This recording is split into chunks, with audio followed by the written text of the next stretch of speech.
បងប្អូនទាំងអស់គ្នាភ្លេចខ្លួនថ្ងៃនេះគឺខែ7ថ្ងៃទី1ហើយអញ្ចឹងសម្រាប់បងប្អូនយើងដែលធៀមធានាគ្រូសាមកចាអាចតាក់ទងមក Visa Top Cambodia បានហើយអ្វីដែលខ្ញុំចង់និយាយមួយទៀតគឺបងប្អូនយើងឆ្ងល់ជាមួយនឹងការធានាគ្រូសាមកខំរយៈពេល12ខែតើគេគិតសូត្រទឹកនឹងបែបម៉េចដោយសារតែវីដេអូទី1ទី2ខ្ញុំបាននិយាយពីបងប្អូនយើងដែលចាគាត់ធៀមត្រូវការមានសូត្រទឹកបែបម៉េចហើយបងប្អូនយើងដែលខ្វះសូត្រទឹកត្រូវគិតបែបម៉េចថានេះវីដេអូទី3ខ្ញុំនឹងនិយាយពីបងប្អូនយើងដែលគាត់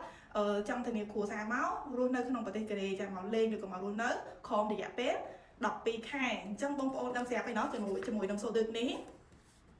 ចានៅពេលដែលយើងធានាគាត់ក្រោម12ខែតើត្រូវធ្វើបែបម៉េចណាសូត្រទឹកដែលតម្រូវឲ្យមានសម្រាប់គ្រួសារដែលមានសមាជិក2នាក់ចាមានប្តីមានប្រពន្ធប្តីរស់នៅក្នុងប្រទេសកូរ៉េហើយប្រពន្ធរស់នៅខ្មែរគេតម្រូវឲ្យមានសូត្រទឹកចំនួន1,19,6,700 វ៉ុនចាក្នុងមួយខែអញ្ចឹងបើសិនជាបងប្អូនចង់ធានាគាត់មករស់នៅក្នុងប្រទេសកូរ៉េឬក៏មកលេងរយៈពេល5ខែបងប្អូនយក1,19,6,700 វ៉ុនហ្នឹងគុណនឹង5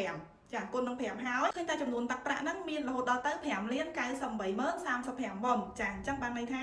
លុយសូត្រទឹករបស់បងប្អូននៅក្នុងឆ្នាំ2024មានត្រឹមតែ5,98,035 វ៉ុនគឺអាចធានាគាត់មកលេងក្នុងប្រទេសកូរ៉េរយៈពេល5ខែបានហើយចាហើយសម្រាប់បងប្អូនយើងដែលគាត់ចង់ធានាចាមានប្រពន្ធមានកូនចាឡើងមករស់នៅក្នុងប្រទេសកូរ៉េឧទាហរណ៍ថារយៈពេល10ខែអញ្ចឹងបងប្អូនយកចំណុចកន្លែងអ៊ីនខាគូណាចាអ៊ីនខាគូដែលមានទឹកប្រាក់ចំនួន1,99,6329 វ៉ុនគុណជាមួយនឹង10ទៅចាគុណជាមួយនឹង10ខែដែលយើងចង់ធានាគាត់មកហ្នឹងគឺឃើញថាយើងត្រូវមានលុយចំនួន19លាន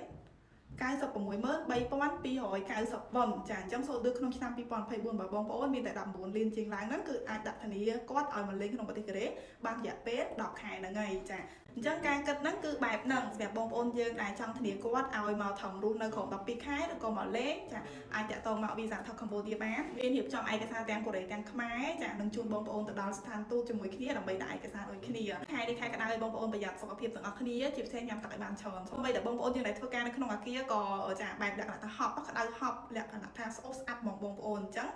បងប្អូនយើងដែលធ្វើការនៅខាងក្រៅគឺគាត់តែក្តៅទៀតថែរក្សាសុខភាពទាំងផ្លូវកាយទាំងផ្លូវចិត្តទាំងអស់គ្នាជម្រាបលាបងប្អូនជួបគ្នានៅវីដេអូក្រោយទៀត